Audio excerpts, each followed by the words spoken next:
magkano po net worth nyo ngayon? Ano na lang. Lahat-lahat.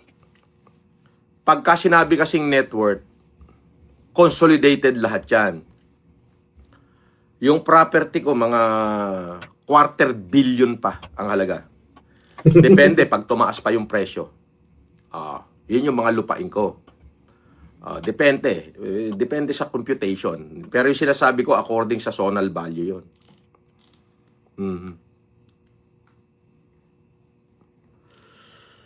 Tapos, marami-rami pa. Kaya lang, nasa lupa lahat eh. Quarter billion, bakit nagre-rent ka lang? Nasa probinsya yun eh. Inggit ka ba? Para namang, wag mo naman sabihin, mas nagpapakata todo. Nakikita mo namang umuwi ako ng probinsya, nagla-live pa ako. Nakikita mo naman yung mga property ko ron. Wag kang ha? Ginagawa mong boka. Wag ganoon. Oo. Kasi alam mo, yung paniniwala sa isang kasinungalingan ay maliwanag na oo. Ayun. Para sa kanya yon, yung sinabi niya, naniniwala sa kasinungalingan ay isang malaking kahangalan. Bagay sa kanya yon kasi naniniwala siya sa kasinungalingan niya eh. Diba? Alam naman natin na wala kang ganun. Wala kang worth na 250 million. Pinalaki pa eh. Alam niyo yung pinalaki pa. Bakit? Quarter billion. Para magmukhang malaki. Oy, billion yun ah. Diba? Pero hindi po yung billion. Kung 250 million na lupa meron ako, hindi ako magtitiis mangupahan. Hindi ako magtitiis sa bulok na sasakyan. Hindi ako magtitiis na pinagtatawanan ako araw-araw at ginagago lang ako ng mga manonood. Ako nga, wala nga network ko. Wala akong network. May utang pa nga ako eh. Pero hindi ako papayag na pagmukaing tolongges lang araw-araw. Diba, di bali nang wala akong kayamanan. Basta hindi lang ako tinutulongges araw-araw katulad ng nararanasan ni Kulaong na umaastang Marcos, umaastang mayaman. Pero tinutulongges lang ng isang Makmak Pablo o ng isang Bungo o ng isang Food Genius o ng isang Mighty Manong o ng isang makagago. Wag na lang. Diba? Hindi na lang. Di bali nang wala akong kayamanan. Kasi yung kayamanan na hindi mo yan madadala sa langit at hindi mo yan madadala sa puntod mo. Pero, yung respeto ng tao, yung legasiya na iiwanan mo, na kapag ikay namatay, ay, mabuting tao yan. Mabait yan. Sayang. Maagang kinuha ni Lord. Mga ganun yung masasabi sana. Kaya lang, putya, pag si Kulawan namatay, alam nyo kung ano sasabihin ng mga tao. Buti nga. Buti nga sa kanya. Puro yabang kasi. Panggap pang Marcos. Diba? Diyos ko, dibali na. Pa-network ka pa ng quarter billion. Sige nga, pakita mo nga sa amin, ITR mo. Maniniwala kami kung ikaw meron kang quarter billion, tapos malaki ang binabayaran mong income tax return. At yung titulo ng mga lupa, legit, hindi niland grab. Yun. Maniwala pa kami na talagang multi-millionaire ka. Kaya lang,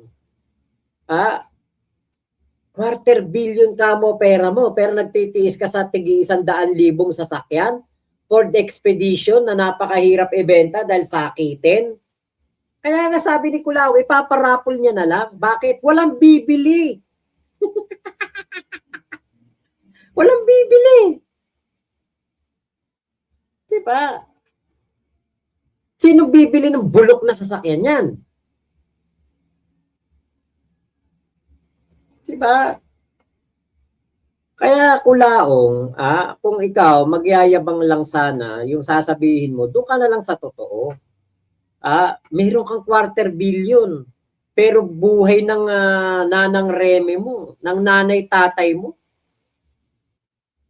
dukhan-dukha. Ako kumari ako may quarter billion property ako, hindi ko hayaan nanay ko na magtitinda ng uling. Hindi ko hayaan tatay ko magsaka pa. Matanda na yung mga yun. Pero mo may quarter billion ka pero nanay tatay mo kailangan gumising ng madaling araw para maghanap buhay. Mga kapatid mo hindi mo matulungan. Diba? Kaya di bali nang mahihirap tayo. Lalo ako, di bali na mahirap ako. Kaysa naman mayaman nga ako, wala naman akong pamilya.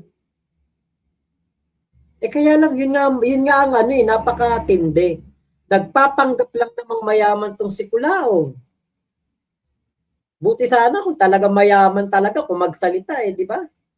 Sa pool siya doon, quarter billion, bakit nagre-rent ka lang? Di ba? Kasi alam nyo, katulad ko ako. Hindi ko pagsisiksikan ng sarili ko sa Maynila. Hindi ko pagsisiksikan ng sarili ko sa mga mamahaling subdivision.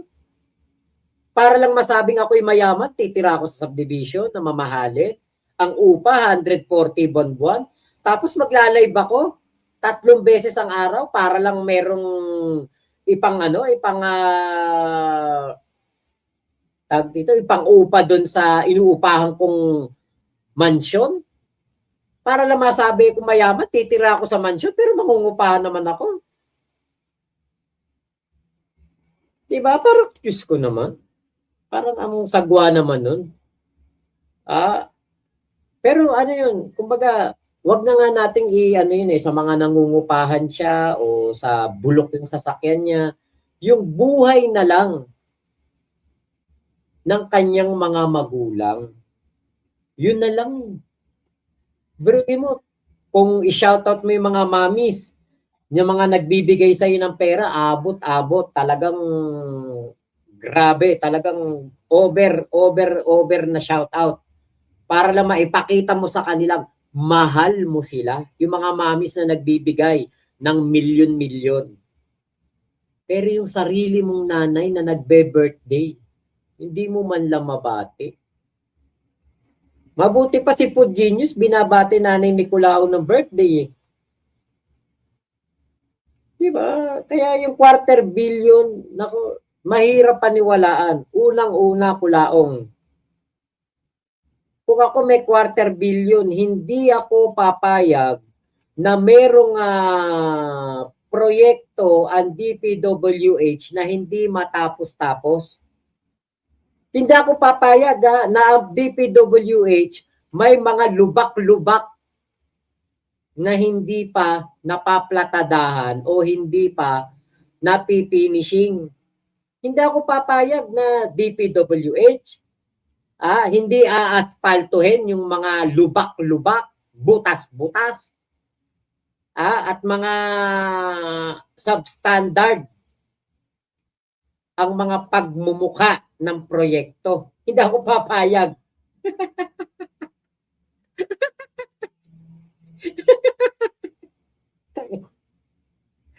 Nako.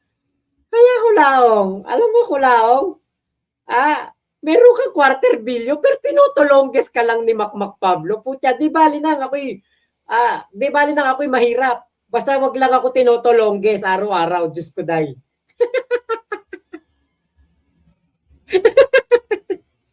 Wag yan ba? Nakakawalang ka na ba? Nagdi-dinner si ate no? Nako. Diba? Putya, meron kang quarter billion. Si Marlo, ano pangalan nito? Si Sanderford nga Hindi mayaman. Diba? Pero yung mukha niya, napaayos niya. Ngayon nga, gusto pa rin paayos ni Sanderford yung mukha niya Wala siyang quarter billion. Alam niyo si Kuya Nino Kuya Nino Barsaga, naka-artista ban yun. Titignan niyo gano'n-gano'n lang si Kuya Nino Barsaga, ang daming gold. Naka-artista ban, may driver talaga. Ginagawa nga lang nung ano Divisoria yung Baguio, Maynila. Akala mo nga ano lang yung yung Region 3. Iniikot nun. 'Di ba? Kaya kaya talagang alam niyo po kapag binabanggit ni Kulaong, ganyan ang kanyang kayamanan. Ako nga wala nga akong kayamanan, wala akong network, pero naghangad ako ng brand new na sasakyan. Si Kulaong ang gusto niya, bulok na sasakyan. Nako talaga, Kulaong. Ay, kaya alam niyo po, pabor sa akin na hindi pa mahuyo si Kulao. Bakit may pagtatawanan pa tayo araw-araw dito? Okay pa sa akin yun. Amin Ngol Holiday. Ayun, shoutout po. Okay, Nathaniel Pascual. Pag meron akong 250M, ibebenta ko iba doon para di mangren. Tama. Putya, yun ang ko, mga kamag-anak ko nagpapatayo ng mga bahay. Oh. Ginagastusan nila bahay nila 4.5 million. Parang mansion na. 3 kwarto sa taas. Yung baba, talagang mga muebles, matitindi. May dirty kitchen, tapos may swimming pool pa sa gilid. Tapos ikaw may 250M ka na ari-arian, nangungupahan ka. Naku talaga. Okay, ito na ang nakilala kong ubod ng sinungaling. Kahit si Satanas aayawan, tanggapin sa impyerno. Baka angkinin din. Oo, baka sabihin niya, kanya yung impyerno no? Diba? Ay, naku talaga. Si Ate Chris Rose Babe, ang legit na doc. Doktor pala si Ate, si Ate Chris Rose Babe. Ayan, Pink Butterfly. Property niya lahat. Napatigil lang sila sa highway. Tinuturo nila. Sa kanya daw yung lupa na malawak. Totoo yan. Lahat ng ituro niyan. Ganoon. Alam niyo ba, merong time yan. Si Yama, alam ko pumunta sila around Olongapo. Nag-stop over lang sa gilid ng kalsada. Naghihian yung mga kasama ni Yama, mga lalaki. Maya-maya nagtututuro na si Yama. Eto, lupain to ni boss. Kaya boss ito. Lang ng tetig na yan. Ay talaga. Miwa. Shoutout Shoutout Miwa. Ang daming dahilan ni Kulaong. Road sector. Yari si Mangusin kay Kong Emeng Pascual kapag nagpunta dito yan. Nako. Si dating Mayor Emeng Pascual. Idol na idol ko yan nung panahon ng pandemya. Nagpaparoleta yan. Pinamimigay niyan. Tosino, hotdog. 1 kilo. Kung ano yung mapili na ruleta. May bigas pa. Makmak Pablo, saan nakukuha ni Kulaong yung lakas ng loob niya na sinasabi niya na mayaman siya? Alam naman natin lahat na patay gutom yung gunggong na yan. Kumbaga nakasanayan na lang po. Nakasanayan na lang po. Papuntahin na lang daw ng Baguio si Kulaong para tumalon, sabi ni Pink Butterfly. Road sector, kalokohan, doctorate sa Cambridge, hindi nga makapunta sa Gapan si Mangusin. Kasi yun yung yung pinanloloko nung parang eskwelahan ko doon sa Nueva Ecija. Yan yung pinanloloko nila sa mga tao na sila ay accredited ng Cambridge. Okay, ba't mga sinasabi niya ang tumbok niya na siya din? Di na niya maulit na singilin si Pacquiao. Bakit kaya? Kasi wala naman talagang utang. Sabi ni El Merando Villanueva, Makmak, nakinabang ka dyan dati Mas nakinabang sa akin si Kulaong. Kasi mas nauna ako YouTuber, yung mga subscriber ko nag-subscribe sa kanya. Kaya ang nangyari, lumaki channel niya. Binlog ko siya ng binlog. Nakinabang sa akin si Kulaong. Bakit? Biruin mo, meron siyang parang army dito sa SOCMED na araw-araw namin siya pinagtatanggol. Yung sinasabi mong nakinabang, baka yung pinupunto mo, yung kumita ako sa pagbablog ko sa kanya, nakinabang ako. Talent ko yun. Yun ang ginawa kong trabaho nung panahon ng pandemya Nagbablog na lang ako. Walang sarado lahat walang trabaho. Di ako nag-vlog. Yun ang mas nakinabang si Kulaong sa akin. Mas sumikat nga siya Dahil maraming vlogger noon. Ako number 1 vlogger niya, ako tagapagtanggol niya, tinatawagan niya ako sa telepono, murahin mo tong judge, banatan mo tong judge, banatan mo tong taon to. Mas nakinabang si Kulaong sa akin. Si FLM nakinabang kay Mac. Oo, Nathaniel Pascual. Totoo naman yan. Okay, Michael Tapia, si Kulaong nag-helicopter daw sa Dubai. Nagpa-picture lang yan sa helicopter. Andun kami dati. Michael Tapia may video. Yun naman, ito in fairness kay Kulaong, may video sila ni Mayu na nasa helicopter talaga. Kaya po nakita ko yan yung video na yan. Dati kasi friend ko yan sa FB. Yung kanyang talagang Facebook account. Kaya po alam ko. Ayun. Ate Virgie, dyan tayo namamatay kay Uncle Sam. Halos kalahati ng paycheck mo. Nako, yung sa tax ba yan? Okay. Demetrius Noble, hello po. Gen Debes, Biyernes, ayun, quarter face meron yan. DJ noon, tax declaration nga, wala maipakita, ITR pa. Yung declare niya nung tumakbo siya noon, 8 million lang. Tapos ngayon, quarter billion. Where is the sense in that? I cannot see any logic in there. Okay, but it's okay. We'll have some open back soon. Ayun, si Ate Virgie. Oo naman, di ba? Mga pagsisikap niyo po. May mga kapalit po yan. Boss Mac, magkano ba ang quarter million na property? Quarter billion yung sabi niya, 250 million po yun. Okay, 140k a month. Di magpagawa na lang sana ng bahay. Walang papagawa Sabi ni Yaman, mayaman daw talaga yan. Mayaman po siguro talaga kasi nga po yung mukha niya pwede pong lagyan ng gold. Pero Ate Virgie, ayun, lalo na dito sa location ko, grabe nakakaiyak. Yung cost of living po yun. Kuya Nathaniel Pascual, nasuka ko ang ayop, kala ko kahoy na inaanay. Sabi ni Win Market. El Miranda Villanueva, yari ka kay Epelemak, ipakukulong ka niya. Magagaling ang abogado niya. Alam nyo ba? Paglabas pa lang namin ng 14 vloggers, ipapakulong na ako ni Kulaong. Nung inilabas ko yung mga video call namin, ipapakulong na ako ni Kulaong. That's 5 years or 4 years ago. Putang ina, nasan yung Arato Paris ko? Sus Marios. Kaya ikaw, El Miranda Villanueva, huwag kang bobo. Puta, nagpapaniwala ka dyan sa tukmol na yan. Anong papakulong? Pinapatawa mo naman ako, El Miranda Villanueva. Alam mo ba yung abogado niyang sinasabi? Iisa lang. Hindi siya maitapon. Bakit? Alam niyo ba kung ano sabi sa akin ng isang dating abogado na nakakausap yan? Alam niyo ba kung bakit? Kapag pala ikaw, kunwari kinuha kitang abogado,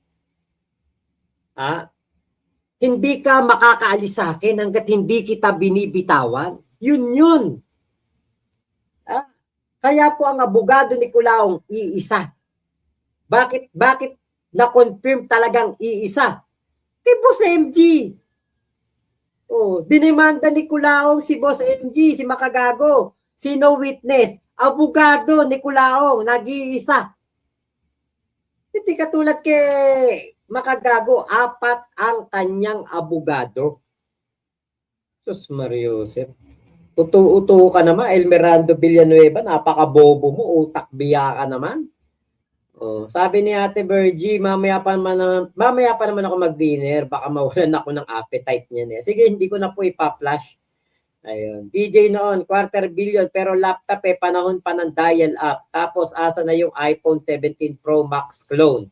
China version. Sanay na sanay siya sa palipat-lipat, kaya lahat ng salita niya palipad hangin, pangarap na lang. Elmer Balilo, nga Boss Mac, bakit hindi ka kayang banggain ni Kulaong? Di nga niya ako kayang i-debunk, hindi niya ako kayang kontrahin. Bakit? Andito lahat ng aking katibayan na siya nakikipagtawagan sa akin. Eto. Kaya kita tinawagan. Kaya nag-video call ako sa'yo para malaman mo na ako kausap mo. Opo, yun nga. Pero totoo po ba yung pupunta po kayo dito? Yes. Dahil sabi niyo may bahay kayo dito eh. Yes. Yun. Sa Tawaw ang bahay ko. Yun, Tawaw. Opo. Hanggang gano'n na lang si Kulao. Hindi ko kilala yan. Hanggang gano'n na lang yan. Pero hindi po ako kayang banggain yan. Paano niya mababangga si Macmac Pablo? Utak ko, advance. Ano akala niya? Matotolongges niya ako. Natolongges ko siya, di ba? Sus Mariosep. Kaya po, wala. Nga. Buwisit na mukha yan, sabi ni Kix. I know, I feel you, that's why we left San Diego in 1994. Diba? Kung may 250M yan si Kulao, dapat hindi siya mukhang aso. Armin Gol Holiday, sobrang yabang kasi. Yun. Pare niya yan, si Congressman. Tayo to the Elmarando. Macmac, pati si Satanas may hiya sa kasamaan ni Kulaong. Baby Shan, chairman of LPGMA. Inano nga siya ng LPGMA na walang connection sa kanila yun Andres Clemente, nung pandemic, maraming pinamigay na bigas si Kulaong. May pagkamayabang pala si Kulaong. Sobrang yaman yan, Macmac. Nanalo nga yan sa kaso niya. May bobo dito. Yun pala yun. Pero nanalo siya sa kaso niya dati. Tanga! Ang mga kaso niyan, yung estapa, hindi po mabigat yung kaso na yun. Ang mabigat niyang kaso yung human trafficking na hanggang ngayon, hindi niya na ipapanalo.